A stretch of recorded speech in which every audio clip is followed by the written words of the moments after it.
SIR এর খসড়া তালিকায় যেসব বাংলাদেশের নাম ছিল এবার তাদের উপরে নজর দিচ্ছে নির্বাচন কমিশন, কারণ তাদের কাছে রয়েছে ভারতের ভোটার কার্ড, আবার তারা ভোট দিয়েছেন বাংলাদেশেও। স্লিপ পাওয়া গিয়েছে, এমনটাই কমিশন সূত্রে খবর। বাংলাদেশের ভোটার তালিকাতেও নাম রয়েছে বলে নির্বাচন কমিশন সূত্রে জানা গিয়েছে। নির্বাচন কমিশনের সুপার চেকিং এ এই তথ্য উঠে এসেছে বলে সূত্রের খবর। মহাভারতে একজন ধৃতরাষ্ট্র ছিল, আমাদের ভোটার লিস্টে 7 জন ধৃতরাষ্ট্রকে পাওয়া গেছে, যারা 100টা করে সন্তান। তো এদের কি একটা করে কিছু না হলেও পদ্মবিভূষণ বা পদ্মভূষণ দেওয়া যায় না? 40 বছরে দাদু হয়ে গেছে, কি অসামান্য ক্ষমতা, এবং সেই নাতিও আবার ভোটার 22 বছরের। ভাবা যায় এ আমাদের রাজ্যেই সম্ভব। এগিয়ে বাংলা। প্রধানমন্ত্রী নরেন্দ্র মোদী লোকসভা কেন্দ্র বারাণসী, সেখানেও রয়েছে ডুপ্লিকেট ভোটার।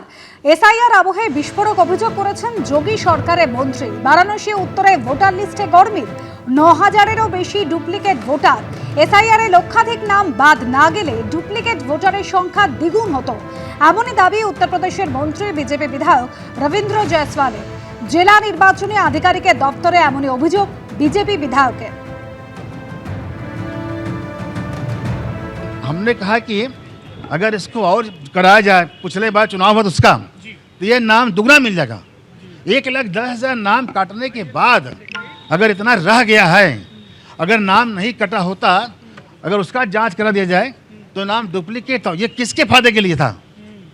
इसका लाभ कौन लेने वाले थे? तो क्या कुछ वर्ग के लोग हैं क्या इसमें? एक और विशेष लोग हैं अधिकार सर। धर्म विशेष के लोग? हाँ। तो आप मतदान जिहाद सबका भी जिक्र कर रहे हैं। हाँ, मैं कह रहा हूँ कि अगर कोई आदमी एक से अधिक वोट दे रहा है तो मंशा क्या है, उसकी रुचि क्या है, क्यों ऐसा कर रहा हो? मंत्री जी, एक अंतिम सवाल, क्या लगता है एसआईआर प्रक्रिया आप ही के शासन प्रशासन द्वारा पूरी की जा रही है? अब ये चुनाव आयोग होता है, चुनाव आयोग जब काम करता है तो सारे तंत्र उसके अधीन हो जाते हैं। ये काम उनका है। কি বললেন তৃণমূল মুখপাত্র অরূপ চক্রবর্তী? এর পাল্টা দেখুন। আমাদের বলতে হচ্ছে না, বিজেপি নিজেই স্বীকার করছে।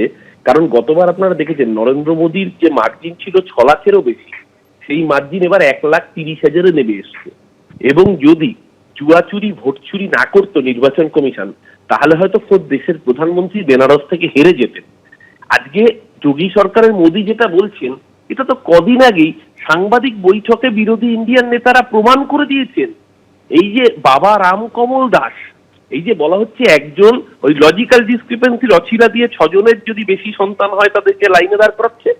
উত্তরপ্রদেশের বেনারসে বাবা সন্ত রামকমল দাস, তিনি একটি মন্দিরের ইনচার্জ, তার 57 জন ছেলে বিজেপির নেতা, যোগী আদিত্যনাথ সরকারের মন্ত্রী, তিনি নিজে প্রকাশ্যে বলে দিচ্ছেন যে উত্তরপ্রদেশ এবং খোদ নরেন্দ্র মোদীর নির্বাচনী কেন্দ্রের মধ্যে এইরকম ভয়ঙ্কর জাল জুয়া চুরি চলেছে।